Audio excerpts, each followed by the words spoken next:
नमस्कार मित्रों। आज का विषय है अमावस्या।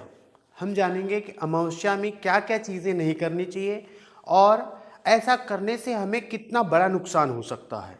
जी हाँ, अमावस्या ही है जो समस्त रोगों का कारण है, जहाँ पर रोग उत्पन्न होते हैं। तो इसे हम विस्तार से जानेंगे कि कैसे रोग उत्पन्न होने से पहले हम उसे जड़ों से खत्म कर सकते हैं। इस पर हम आज संपूर्ण चर्चा करने वाले हैं। अमावस्या क्या है, अमावस्या में क्या नहीं करना चाहिए और अमावस्या में क्या करना चाहिए और उसके क्या लाभ होते हैं, किस तरह से रोग उत्पन्न होते हैं और क्यों होते हैं, इस पर हम विस्तार से चर्चा करेंगे। तो आप बने रहिए। यह मानव स्वास्थ्य जो है वह सर्वोपरि है। आप कितना भी धन कमा लें, संपदा कमा लें, आपके पास अगर स्वास्थ्य नहीं है तो सब कुछ बेकार है। मानव स्वास्थ्य एक सीधी रेखा है। आप अपने कर्मों से ही इसे क्षीण करते हैं। तो आप चाहें तो स्वस्थ हो सकते हैं, शतायु हो सकते हैं, आनंदित हो सकते हैं। हमारी नियमतः निरंतर चलने वाली उषा क्रिया का 15 वीक 7 डे चैलेंज प्रारंभ हो चुका है। 15 वीक 7 डे चैलेंज का यह आज दूसरा दिन था। तो आप पहले फर्स्ट वीक को ज्वाइन करें और धीरे धीरे करके आगे बढ़ें। तो आइए हम समझते हैं कि अमावस्या क्या है। देखिए, हमारे शरीर को दो चीज़ों का बहुत बड़ा प्रभाव पड़ता है। पहला है सूर्य और दूसरा है चंद्र। सूर्य का हमने बताया था, सूर्य उत्तरायण से दक्षिणायन होता है। वहीं चंद्र जो होता है वह जब अपनी धुरी पर घूमते रहता है तो यहाँ पर क्या होता है, 15 दिन का पक्ष जो होता है वह उजाले का होता है, वही 15 दिन का पक्ष अंधेरे का होता है। और अंधेरे के पक्ष में अमावस्या वो है जहाँ पर पूर्ण अंधेरे का साम्राज्य होता है। यत यत ब्रह्मांडे तत् तत् पिंडे, जो ब्रह्मांड है वही पिंड है। तो जो ऊपर कॉस्मिक एनर्जी है, जो ब्रह्मांड है, वहाँ पर अगर कोई परिवर्तन होगा तो यह आपके शरीर में भी परिवर्तन निश्चित ही होना है। अब ऊपर अंधेरा है तो आपके शरीर में भी इसी तरह से अंधेरा है। शरीर में अंधेरे का मतलब होता है कि आपका पाचन क्रिया कमज़ोर हो जाएगा, आपकी जठर अग्नि कमज़ोर हो जाएगी, मंद हो जाएगी। तो ऐसी मंदाग्नि के समय में क्या क्या ना करें, इन बातों पर हम आगे चर्चा करेंगे। और क्या करें जिससे हमें लाभ मिलेगा,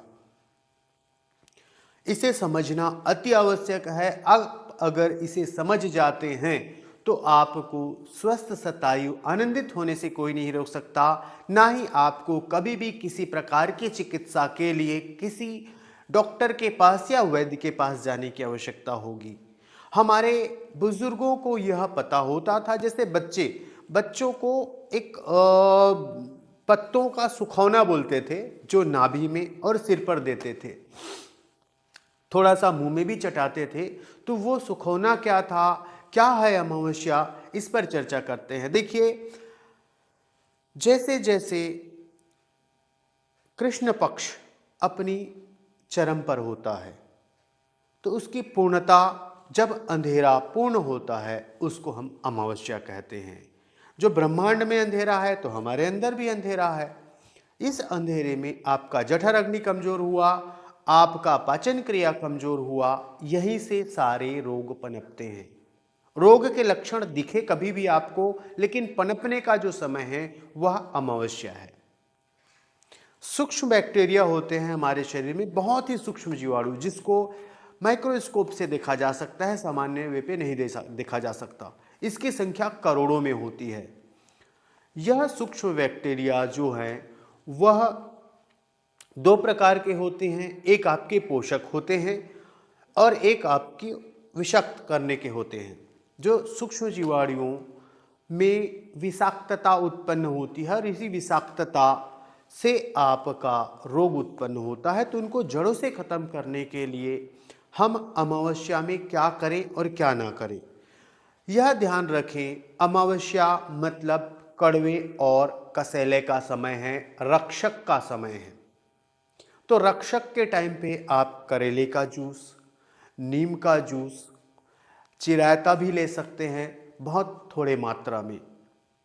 तो इस तरह से कड़वे कसे लें। इसके साथ में आप त्रिकटु, पिपली, सोंठ और काली मिर्च, त्रिकटु, इसके साथ नीम पत्ती का रस, यह सभी मिश्रित रूप में ले सकते हैं। क्या ना लें?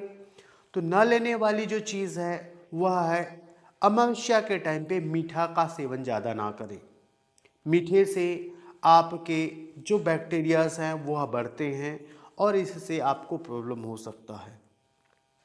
आप अधिक तला भुना ना खाएं क्योंकि जठराग्नि कमज़ोर होती है। आप अधिक मैदे वाला चीज़, अधिक नॉनवेज, इस तरह की चीज़ें थोड़ा सा कोशिश करें अमावस्या के टाइम पे अवॉइड करने का। एकादशी, कल का हमारा वीडियो था एकादशी पर। जैसे एकादशी होता है, एकादशी के बाद आपको सतर्क हो जाना है कि एकादशी है, हाँ अब अमावस्या आना है। तो अमावस्या में कोशिश करें कि नीम पत्ती का रस, करेले का रस, जामुन का रस और यह त्रिकटु और नीम पत्ती का मिश्रित, इस तरह की चीज़ों का सेवन हो, जिससे आपके जठराग्नि को मजबूती मिले, जठराग्नि में दीपन का कार्य हो। अगर आपको चीज़ें सही ढंग से उपलब्ध नहीं हो पा रही है तो हमारी यह कृष्णा बूटी जो है, नीम का रस, करेले का रस प्रतिदिन पीने के लिए कहते हैं हम एकादशी के बाद 4 दिन तक। वहीं भोजन से पहले खाली पेट इसे अधिकतम 5 ग्राम ले सकते हैं। द्वादशी से अमावस्या तक लिया जाता है इसे। यह नीम बेस है, इसका बेस नीम है। इसके साथ में इसमें 10 प्रकार की जड़ी बूटियां मिली हुई है। यह अमावस्या में होने वाले रोग जो हैं, जो आपको आगे चलकर बड़ा रोगी बना सकते हैं, उससे बचाने में लाभकारी होता है। यह मात्र आपको 4 दिन लेना होता है। अमावस्या से 4 दिन पहले, एकादशी के बाद द्वादशी, त्रयोदशी, चतुर्दशी और अमावस्या, यह आपको अमावस्या में पनपने वाले सारे रोगों को पनपने से पहले जड़ से खत्म करने की क्षमता रखता है। इससे आप स्वस्थ होते हैं, शतायु होते हैं और आनंदित भी होते हैं। इस तरह से अमावस्या और पूर्णिमा को समझना अति आवश्यक है। आज अमावस्या को जिस तरह से हमने समझा कि अमावस्या मतलब अंधेरे का साम्राज्य, और अंधेरे का जो साम्राज्य है उस साम्राज्य में आपके आंतरिक अंगों में भी अंधेरा है, मतलब आपकी जठराग्नि कमज़ोर है, आपका कुपित मल अच्छे से बाहर नहीं हो पा रहा है। इस पर खासकर अच्छे से आप उषा क्रिया करें। उषा क्रिया नहीं कर रहे हैं, कोई भी योगिक क्रिया कर रहे हैं, उसको अच्छे से करें। अच्छे से अपने कुपित मल को बाहर करने की कोशिश करें। भूल कर भी इस समय में साबुन का सेवन ना करें। साबुन से होता क्या है, आपके सारे रोम छिद्र जो हैं यह दब जाते हैं और उससे आपका कुपित मल बाहर नहीं हो पाता है। वही आपका ऑक्सीजन जो है वह अंदर नहीं जा पाता है। इसलिए आपको कोशिश करना चाहिए संधि सुधा और संजीवनी सुधा का भी प्रयोग करें। इस पर अगर आप कार्य करते हैं तो आपका जो नाभि है, नाभि में संधि सुधा डालते हैं, इससे 360 प्लस हड्डियों के जोड़ों को मजबूती मिलती है। वहीं पर आपके 72,000 प्लस नाड़ी तंत्र मजबूत होते हैं। आपका संजीवनी सुधा के माध्यम से रोम रोम ओपन होता है और अमावस्या से होने वाले दुष्प्रभाव को बचाने में यह बहुत ही कारगर होता है। आप अमावस्या को ही समझ के अगर इसका पारण कर लें, इसको अच्छे से समझ लें, तो आप अपने रोगों को पैदा होने से पहले ही जड़ों से खत्म करने में सक्षम हो सकते हैं और आप स्वस्थ, शतायु, आनंदित जीवन के मार्ग में आगे बढ़ सकते हैं।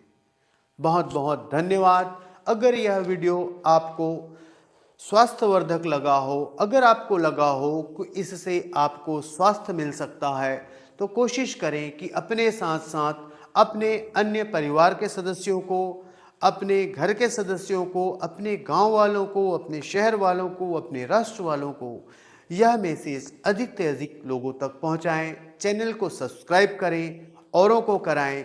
इसी तरह से स्वास्थ्यवर्धक जानकारियां हम आपको देते रहेंगे। हम आपको आगे बताएंगे कि पूर्णिमा में क्या करना चाहिए, पूर्णिमा का क्या प्रभाव होता है। इसी तरह से 6 ऋतु परिवर्तन के प्रभाव को बताएंगे, सूर्य को बताएंगे। हम प्रतिदिन एक नए टॉपिक पर वीडियो बनाएंगे और आपको संपूर्ण स्वस्थता तक पहुंचाना, यह हमारा लक्ष्य है। हमारा प्रथम लक्ष्य है हर घर चिकित्सालय, हर किचन औषधालय, हर महिला चिकित्सक और हर भोजन औषधि बने। विश्व क्रांति, स्वास्थ्य क्रांति, स्वस्थ शतायु, आनंदित जीवन की इस अभियान को महाअभियान के रूप में आपके साथ लेकर चलना है। आशा करते हैं आप भी कदम से कदम मिलाकर हमारे इस अभियान में सहभागी होंगे और हम सब मिलकर संपूर्ण विश्व को स्वस्थ बनाएंगे, लेकिन शुरुआत अपने आप से करेंगे। बहुत बहुत धन्यवाद। आप सभी तत्वम डिवाइन सोल्स को प्रशांत बैस का सादर प्रणाम।